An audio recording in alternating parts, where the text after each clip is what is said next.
We now continue our mini lecture series on the concept of neglect and self-neglect. You see on the slide that forms of neglect and self-neglect may be indicated by a failure to provide water, food, shelter, basic necessities of life, clothing, medical attention. We must, of course, differentiate the difference between neglect and self-neglect, as we've spoken about a little bit before. Neglect is something that is done to a person. Self-neglect can be a difficult grouping of either choices to live at risk or alternatively a lack of ability to care for yourself.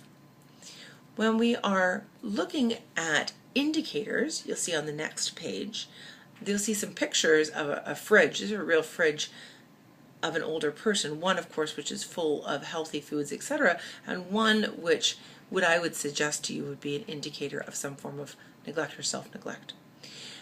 Dehydration is a key indicator, and malnourishment, bed sores or other medical conditions. Many of you may have either seen or experienced going into somebody's house where the unsanitary conditions or lack of personal care can be quite obvious, or unsafe living conditions, including challenges of an increasingly homeless aging population. We move now to the slide on reporting abuse. We've alluded to before the fact that there can be many barriers to reporting abuse in Canada and around the world. Victims themselves may have some form of restricted ability or mobility. They may, in fact, simply not be able to either get to a phone or see a phone or physically have a phone available to them. That's in a very visceral example. They may have restricted mobilities. They may not be able to get to help or leave the house or leave their bed.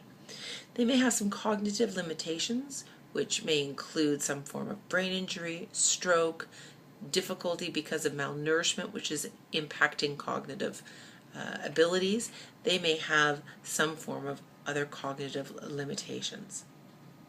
We know that abusers are often people in positions of powers, most typically family, friends, and caregivers, and they are usually in a position to remove control from the victim. So the ability to report abuse may either be physically impossible or difficult, mentally impossible or difficult, or you may actually be obstructed from doing so.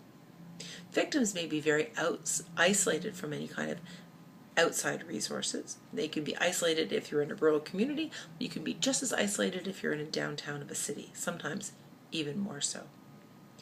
Barriers may exist. Some of them may include the ability to either speak.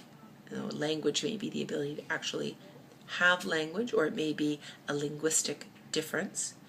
Transportation, we know that when older adults give up driving, it can have significant impairment, particularly for those people who have lived in cities or rural areas where there is no easy transportation. A lack of resources may be a big problem, and we know in Canada that we've had an increase in awareness around elder abuse, but I would humbly suggest to you that perhaps we have not had as much in terms of resources to respond. Some risk factors of abuse include the following: unable to call for help, dependency. We hear time and time again about some assertiveness issues around generations. Oh, this generation doesn't really complain. That may be part of it.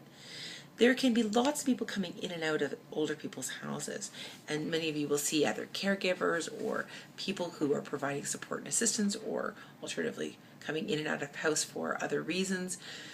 That may be a higher level of risk for abuse.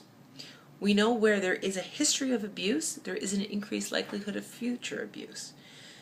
Another risk factor is if they are typically not in a position of being believed, or if there hasn't been a formal identification of the abuse.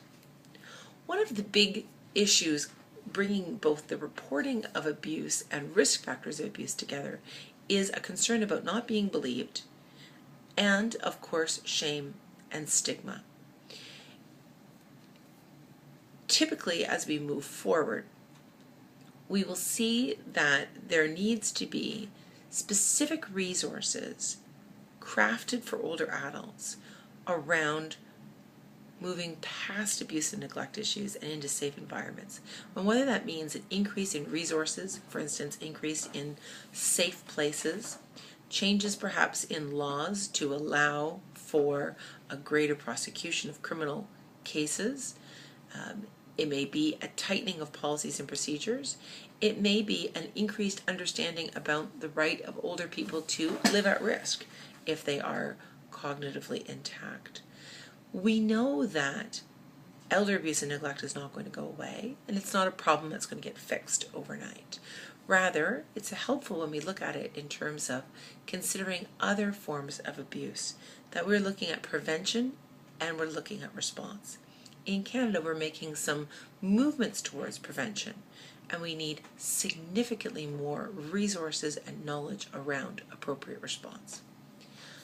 The slide moving forward indicates that what we need to do is rethink aging overall. We need to get more research around markers of abuse. We have a few studies, but time and time again what we know is people say, well, I don't know, maybe that person is just bruised because old people bruise easily. We need to understand more around what happens psychologically around abuse and neglect issues such that that can be used to move forward either in legal prosecutions or social work responses. And while it's very common to say that we need resources in particular areas, I will emphasize that the overwhelming aging of our population indicates, above all things, if we're going to invest money, we need to invest money around this issue. We needed to do it about 10 years ago, but we absolutely need to do it now. In some places, we're starting to see some support groups for older abused adults working together and an increase in victim services. Those are some good initiatives. There's lots more to be done. The last slide talks about some useful resources. These are by no means all of the resources available, and by no means is a exhaustive list. But the Canadian Centre for Elder Law has got some links and resources pages for you, as well as some great material. Some of that you're using today. There is a Canadian Network for the Prevention of Elder Abuse, and they've got also some good local links. The National Initiative for Care of the Elderly is the NICE network. And I've put in some BC ones and some Ontario ones just to give you some more local resources for folks who are registered in those jurisdictions. The Advocacy Centre for the Elderly is the first legal clinic for seniors, and they've got some great material, but they are in Ontario. BC Centre for Elder Advocacy and Support is in British Columbia. The REACT program at Vancouver Coastal Health I put in as a best practice. I think that their work around responding to elder abuse and neglect is first rate, both in Canada and internationally. And then speaking again on the international scale, I've put the link in for the International Network for the Prevention of Elder Abuse. Thank you very much.